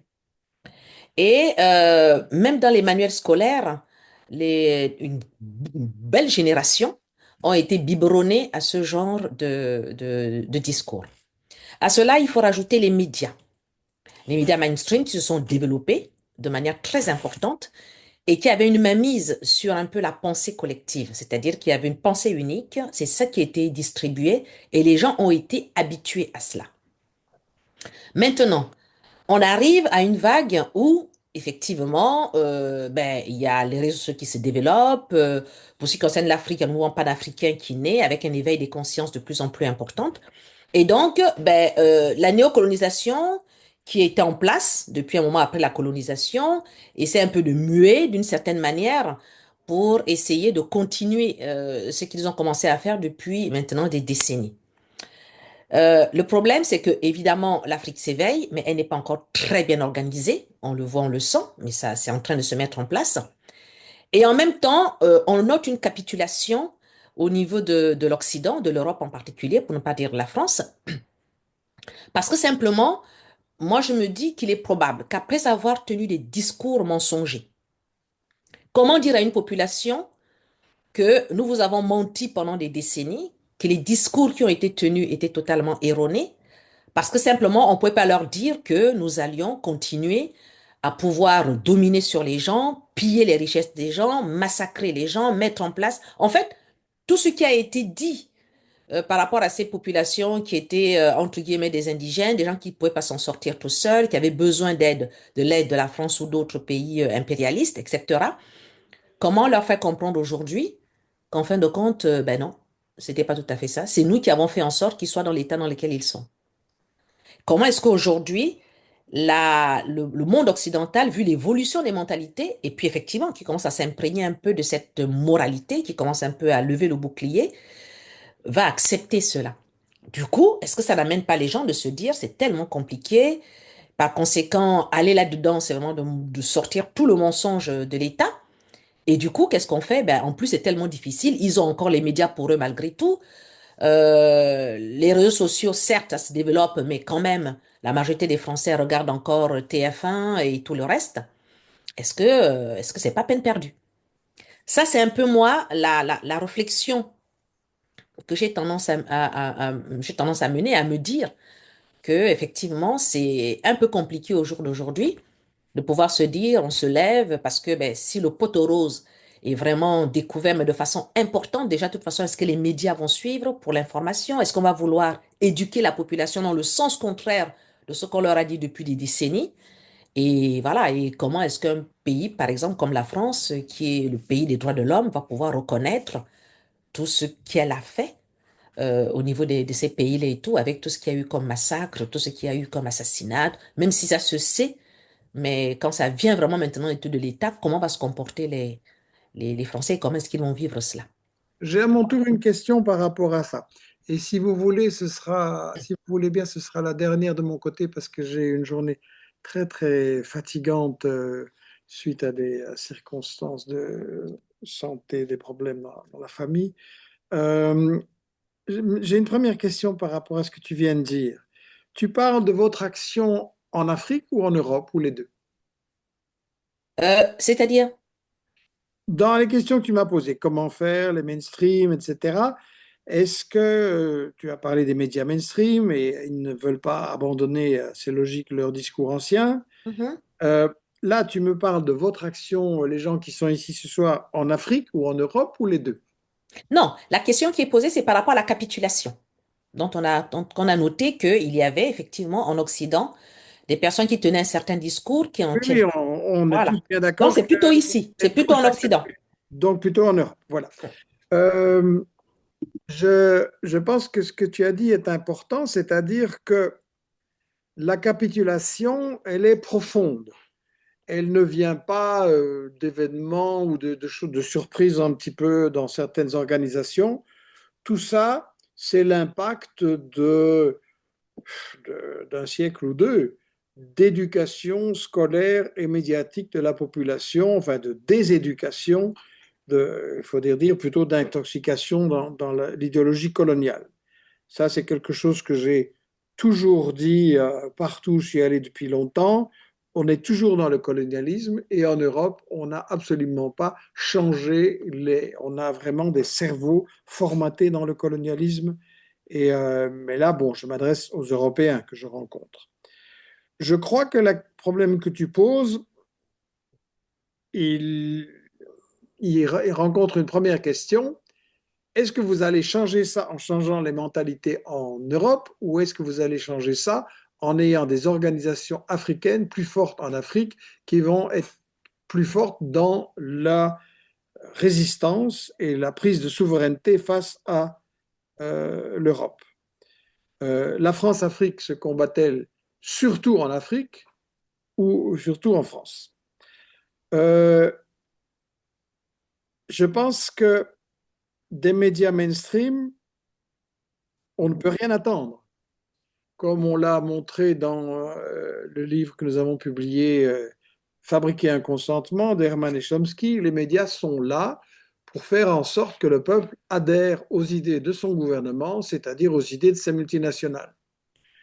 Ils fonctionnent comme ça, ils sont financés comme ça, ils sont dirigés par des gens qui sont à fond là-dedans. Donc, ça ne sert à rien de leur demander, s'il vous plaît, faites un petit effort et donnez un petit peu aussi le point de vue des peuples. Ils ne le feront pas. Et donc, la seule chose qui peut changer ce rapport de force, comme je viens de le dire tout le temps ce soir, c'est nous, c'est vous, c'est en prenant la bataille de l'info en main, en faisant des articles, des vidéos, des choses en images, il y a toutes sortes de formes maintenant, et en adressant un message simple, clair, concret, pour toucher beaucoup de gens. On peut maintenant, avec les réseaux, et même sans avoir de l'argent, on peut toucher des centaines de milliers de gens avec un bon message simple. Mais il y a tout un travail à faire pour écrire pas dans le jargon, pour ne pas écrire seulement pour les militants, pour être vraiment une littérature politique populaire dans le bon sens du mot. Et donc, tu as posé la question, comment est-ce que on va changer les mentalités en France et dans le Nord? J'ai tendance à dire, il est temps de changer les choses. C'est le Sud qui doit éduquer le Nord maintenant. Les changements, ils ne viennent pas de ceux qui ont profité et profitent de l'exploitation et de l'oppression. Ils viennent d'en bas. Et donc, c'est vraiment, et je le pense vraiment, ce sont les peuples africains, ce sont les peuples arabes, ce sont les peuples latinos qui ont une mission historique de rééduquer les Européens. C'est pas un paradoxe que c'est vraiment quelque chose que je pense profondément. Et donc, Investigation avait lancé il y a quelques années, malheureusement ça n'a pas continué, un journal de l'Afrique où tous les mois on publiait quelques articles et interviews pour faire connaître ce qui se passait en Afrique aux Européens qui sont la base de notre public.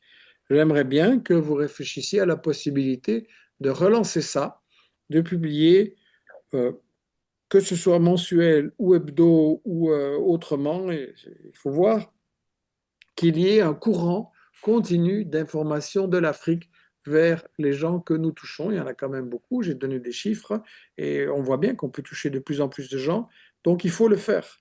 Les discours et les témoignages que nous diffusons sur la Palestine touchent des centaines de milliers de gens, parfois des millions, donc faisons la même chose sur l'Afrique. C'est le même combat, il n'y a pas de raison. Et quand on est en Europe, on a quand même pour le moment plus de liberté pour informer là-dessus que les malheureux journalistes palestiniens qui se font massacrer. Donc, je crois que c'est ça qu'il faut faire. Et effectivement, on a raison de dire qu'il y a vraiment besoin de renforcer et d'abord de faire connaître le mouvement panafricain. Si on va dans la rue poser la question aux gens en France ou en Belgique ou en Suisse, c'est quoi le mouvement panafricain? Je pense que vous n'aurez pas une personne sur 10 qui sait de quoi il s'agit. Donc il y a un travail à faire là-dessus, très concret, très simple. Avec Investigation, nous avons donné la possibilité à Saïd Bouamama de publier le manuel stratégique de l'Afrique. Donc ça, c'est un peu deux livres fondamentaux qui montrent le néocolonialisme à l'œuvre et les forces nouvelles en Afrique pour se libérer du colonialisme. Mais je pense il faut faire plus et il faut avoir des choses régulièrement. C'est quand même triste qu'il n'y a pas sur le Congo de bons bouquins populaires faits par des Congolais qui expliquent le drame du Congo maintenant aux populations européennes et qui appellent à l'action. Il y a eu quelques bons bouquins dans le passé, mais il n'y a absolument rien sur ce qui se passe maintenant. Il faudrait un film aussi, il faudrait des bonnes interviews. Nous, on est prêts à coopérer à ça. Et puis, je pense qu'il faut donner la parole aussi aux pays africains qui montrent une autre voie et qui ont mis en pratique cette idée de l'indépendance et de la souveraineté. Alors là, je voudrais signaler qu'Investigation vient de publier ces jours-ci, vraiment, Mon combat pour l'Érythrée et l'Afrique. C'est des interviews que j'ai faites avec le président Isaias Afwerki, le président érythréen. C'est lui qui a dirigé la grande lutte de libération nationale par la guérilla, 31 années, hein, la plus longue lutte de libération du continent. C'est lui qui dirige le pays maintenant. C'est un pays pauvre, dans des conditions difficiles. Il y a des années où il pleut carrément pas. Donc, et néanmoins, on a réussi à donner la priorité à la santé, à l'éducation, à la constitution d'une indépendance et souveraineté nationale, à empêcher l'impérialisme justement de diviser les gens sur base des ethnies, des religions, des croyances, etc. Et donc, je crois que ça, c'est quelque chose qu'il faudrait vraiment faire, le diffuser autour de vous. C'est un petit bouquin de 15 euros, assez court, avec sa stratégie notamment dans la Corne de l'Afrique, qui, comme vous le savez, est une région stratégique. Comment mettre les impérialistes à la porte et comment faire surmonter les divisions et faire en sorte que ces peuples-là, ces gouvernements-là collaborent pour se développer. Donc, je pense que ça, c'est des exemples concrets de choses qu'on peut faire pour répondre à ta question, c'est-à-dire chacun là où il est, avec ses talents, avec les informations, à construire une partie de l'information, de la bataille de l'info vers le continent européen. Voilà, ça c'est ma proposition. Et si vous le voulez bien, ce serait aussi ma conclusion pour ce soir. Merci, Monsieur Collin. Donc, je remercie moi déjà les personnes qui ont participé, ceux qui ont posé des questions. Je vous remercie, Monsieur Collin, vraiment pour cette présentation et d'avoir pris le temps de répondre à nos préoccupations. Je vais repasser la main tout de suite à... Je me demanderai à Léonard s'il y a moyen de communiquer les adresses où on peut soit euh, obtenir le bouquin et organiser avec nous la possibilité de le diffuser. Il existe en français et en anglais. On va probablement le faire aussi en italien, peut-être en espagnol, en arabe. Je crois que c'est très très important. Ouais. Bien entendu, on n'entend jamais parler d'Afwerki et de l'Érythrée dans les médias occidentaux, ou quand on en parle, c'est uniquement pour dire que c'est un monstre, que c'est une dictature, que les gens sont dans des camps de concentration. Et quand on voit ce qu'ils font et ce qu'ils pensent et ce qu'ils proposent, on comprend que la diabolisation travaille à fond. Et donc, Mm. on a vraiment, je crois, une responsabilité aussi de protéger cette expérience pour qu'elle puisse continuer, qu'elle soit un exemple et que de cette manière-là, Isaias Afwerki, c'est vraiment le panafricaniste par excellence. Et je pense, il n'y en a plus énormément, ils sont disparus avec le temps, mais lui, il est encore là. Et c'est vraiment un exemple d'un dirigeant panafricaniste qui, à mon avis, il faut le populariser par rapport à tous les Africains en Afrique et en Europe. Voilà, c'est ma proposition et je transmettrai à Léonard les adresses pour la proposition que j'ai faite pour construire un flux courant, un courant d'informations sur l'Afrique qui sera diffusé ici aussi en Europe. Je crois que ça c'est très important et c'est la meilleure chose qu'on puisse faire pour changer le rapport de force. Mm, mm. Merci à vous. Merci, Monsieur Merci, Collin. merci beaucoup. Adama, je te repasse la main pour la conclusion. Merci beaucoup. Merci beaucoup pour ces échanges. Il est parti, je crois. Oui, je crois il est très fatigué. Bon. Euh, alors, donc, je vais être encore plus bref hein, sur ce que je voulais dire. Et dans tous les cas, ce qu'on peut retenir, c'est que il est dommage que ça, nous sommes entre nous maintenant, puisque notre invité est parti, et que nous n'ayons pas pu commencer dans les délais. Et je suppose que vous avez tous, peut-être ceux qui ont appelé notre camarade euh, Raymond, vous avez reçu un message de sa part qui disait qu'il était en réunion. Bon, alors nous allons faire mieux les prochaines fois. Et ce genre de rencontre, nous devrions faire en sorte que ça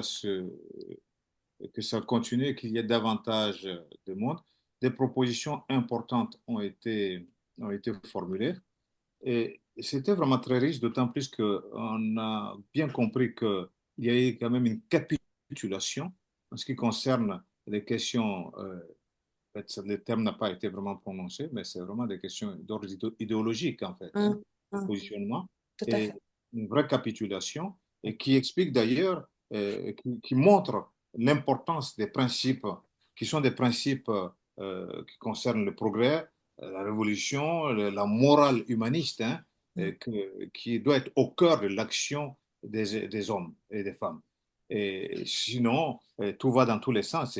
C'est ça qui entraîne quand on pousse assez loin, les risques de destruction de notre monde aujourd'hui, et à commencer par le massacre des sociétés, le massacre des êtres humains, la banalisation de la vie humaine. Et c'est ce qu'on constate en Afrique depuis toujours. L'Afrique est le théâtre, le terrain de jeu favori des puissances impérialistes, et à un point tel que c'est devenu banal, c'est devenu normal.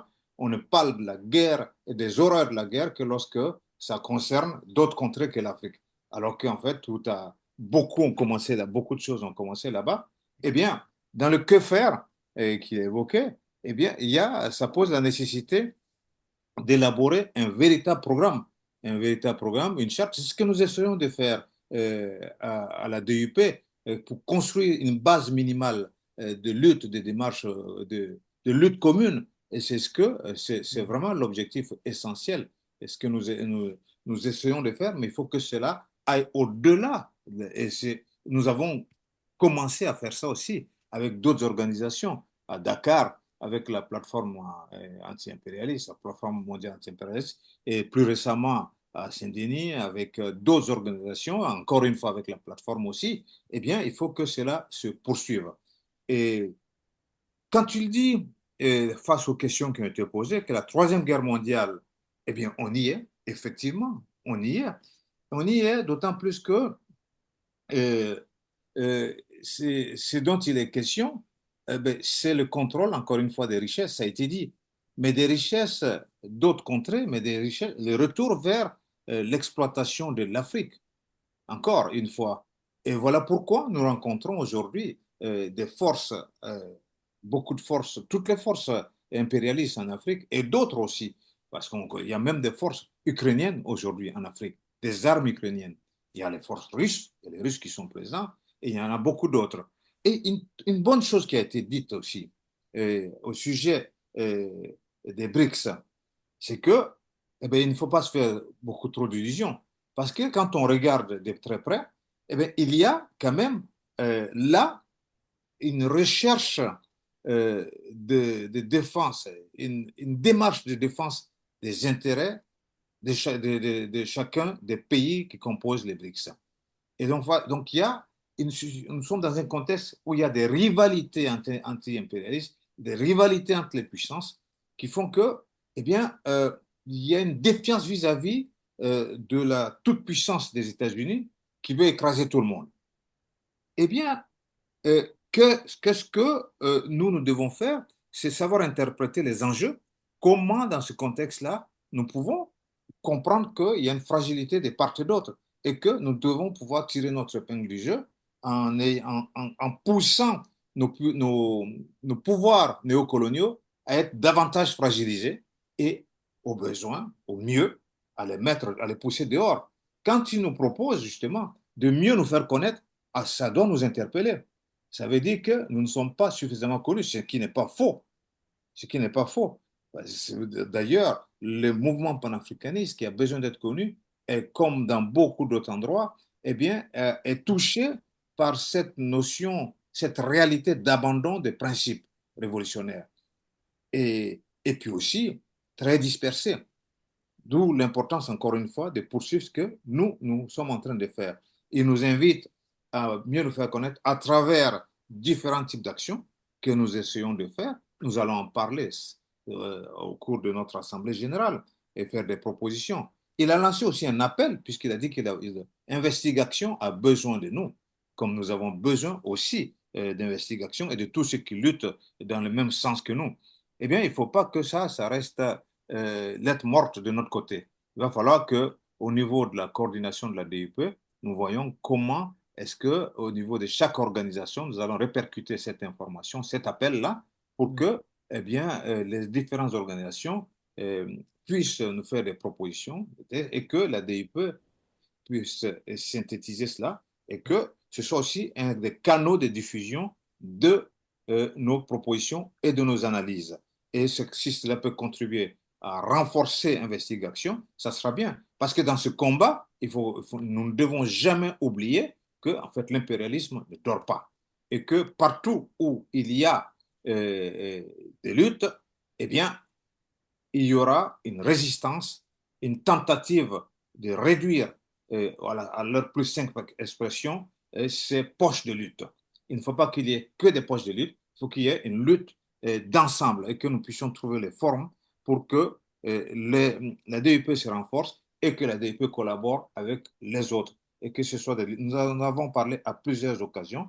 Eh bien, je pense que ça a été assez court, mais assez dense et que nous devons prochainement continuer à faire comme cela. C'est le lieu aussi, me semble, ça, je laisserai le soin à notre coordonnatrice de dire ça, mais de féliciter, encore une fois, cette commission formation qui est dynamique.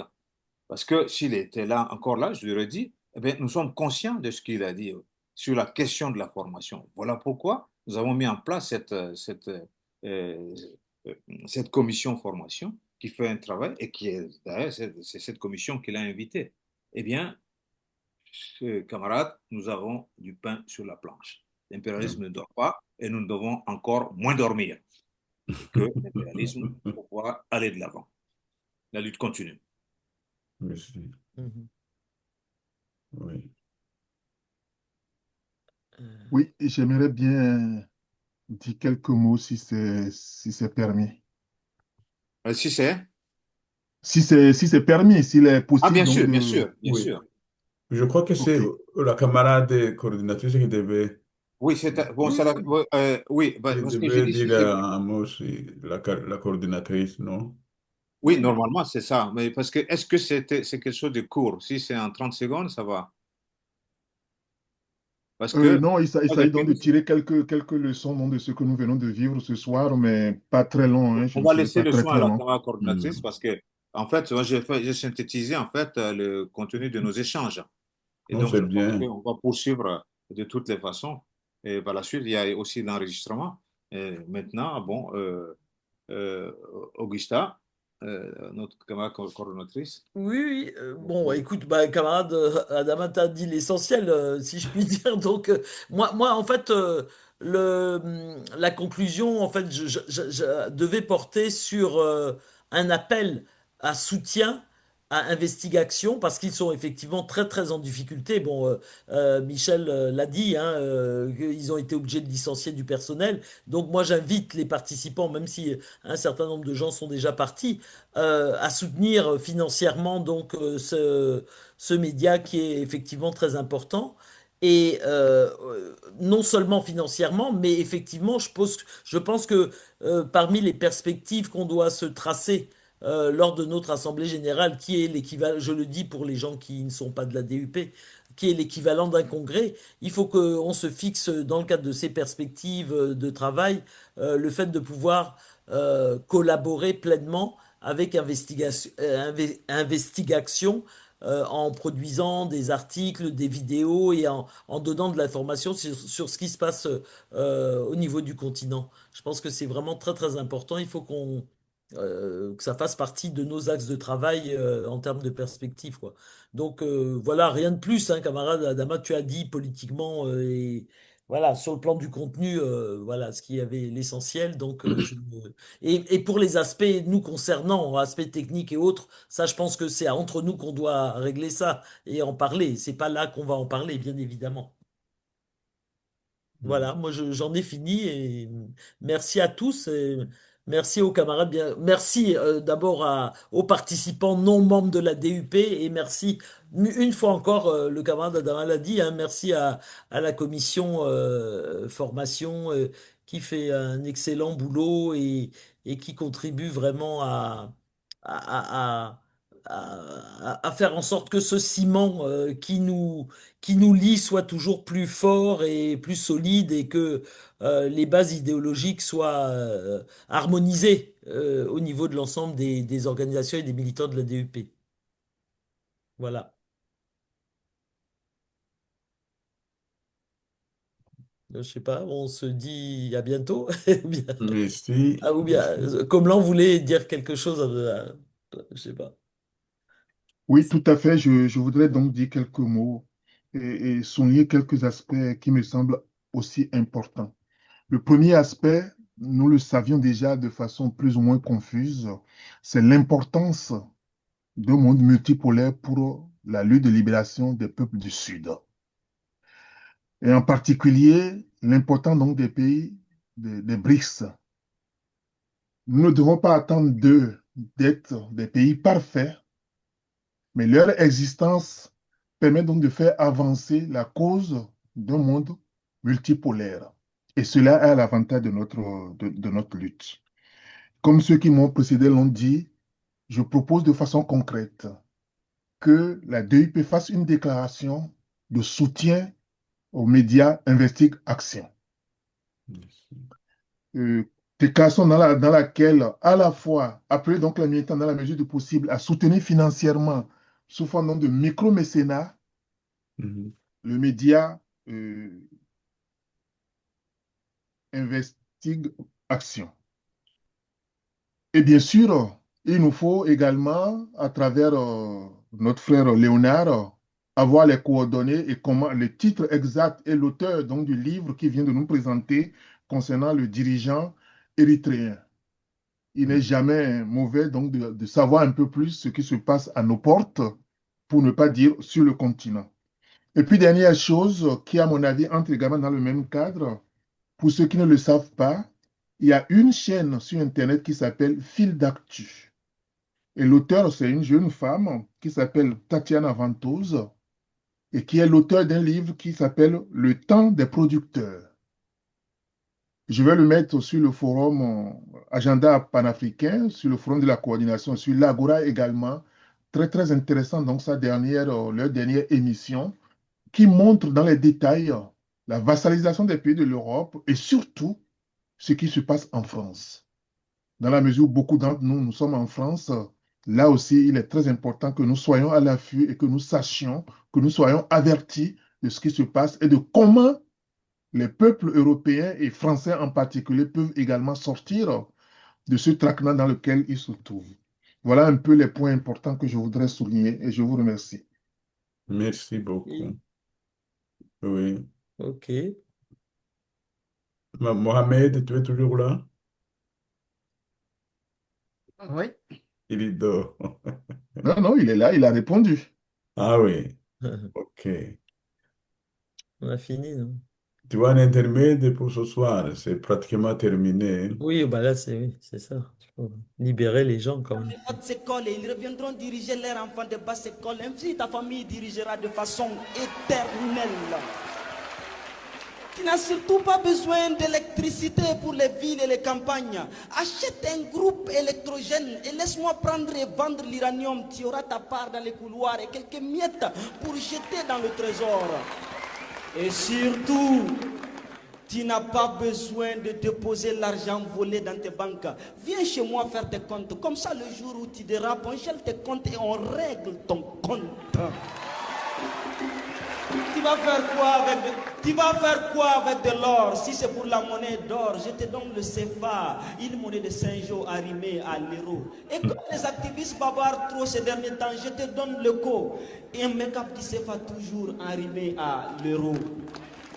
Tu n'as surtout pas besoin d'armes lourdes. Tu n'as pas besoin d'une armée forte. C'est dangereux pour un dictateur. Achète juste quelques gaines et quelques grenades pour ta garde. Et n'oublie pas d'acheter du gaz lacrymogène pour bénir de temps en temps l'opposition en tant que bon dictateur.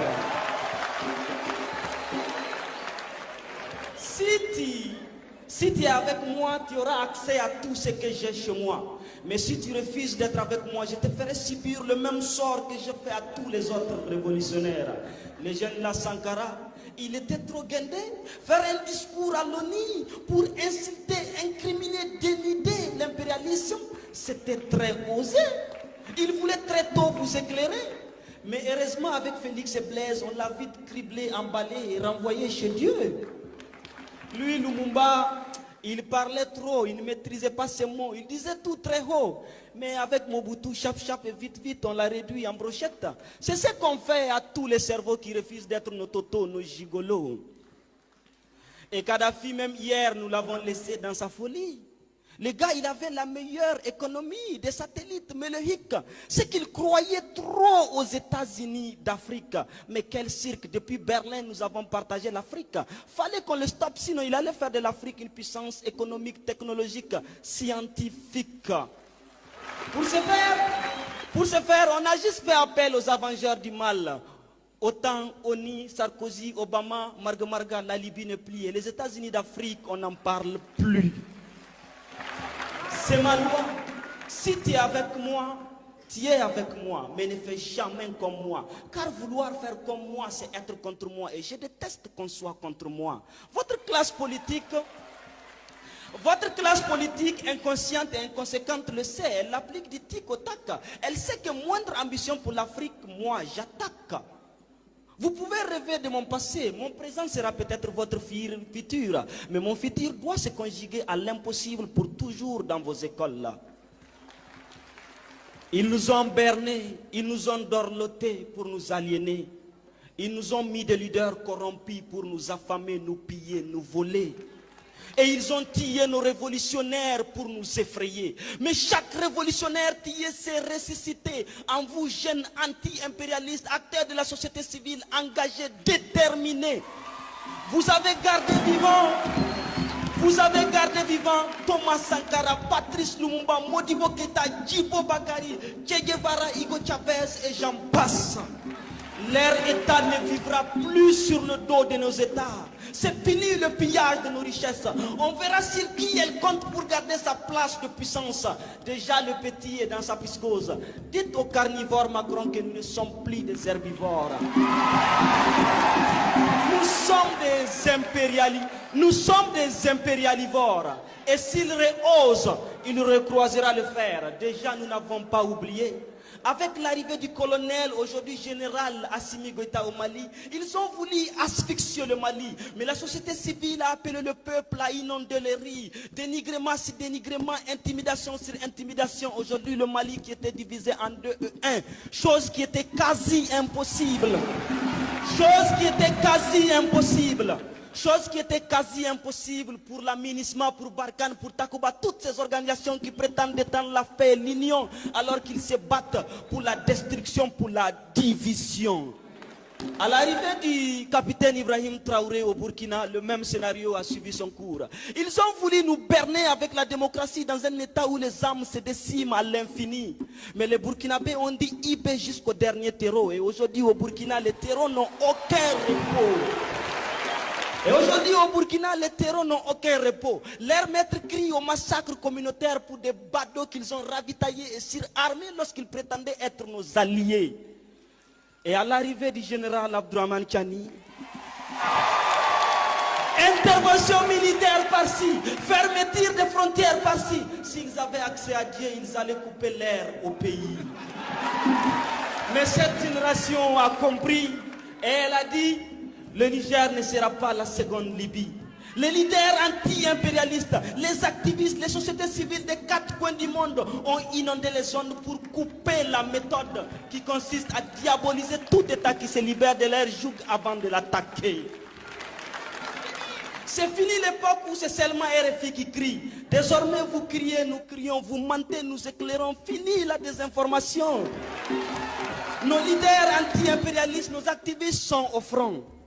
Chers délégués anti-impérialistes, venus des 4 coins du monde, votre présence à Niamey fait du Niger la capitale de la révolution.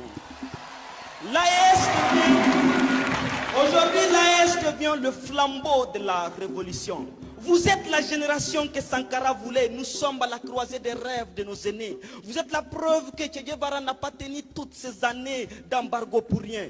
Vous êtes la preuve que Sankara est toujours vivant, pas que dans les slogans. Vous êtes la preuve que Hugo Chavez est parti très tôt pour rester vivant en nous pendant longtemps. Solidarité envers les peuples du Sahel, du virtuel. Vous êtes venus aujourd'hui nous le témoigner dans le réel. Grâce à vous, ils n'ont pas pu faire au général Abdourahmane. Grâce à vous, le général Abdourahmane Tiani n'a pas senti l'embargo comme l'a senti Fidel Castro. Grâce à vous, grâce à vous, Ouattara n'aura pas de Blaise Compaoré contre Ibé au Burkina. Inch'Allah, grâce à vous, ils ne feront pas au général Assimi Goïta ce qu'ils ont fait à Muammar Kadhafi. Cette révolution est la vôtre. Nous sommes fiers d'être parmi les vôtres. Pour le Niger, pour le Mali, pour le Burkina, pour l'AS, on vous dit merci et bienvenue chez vous. Merci. Un grand poète.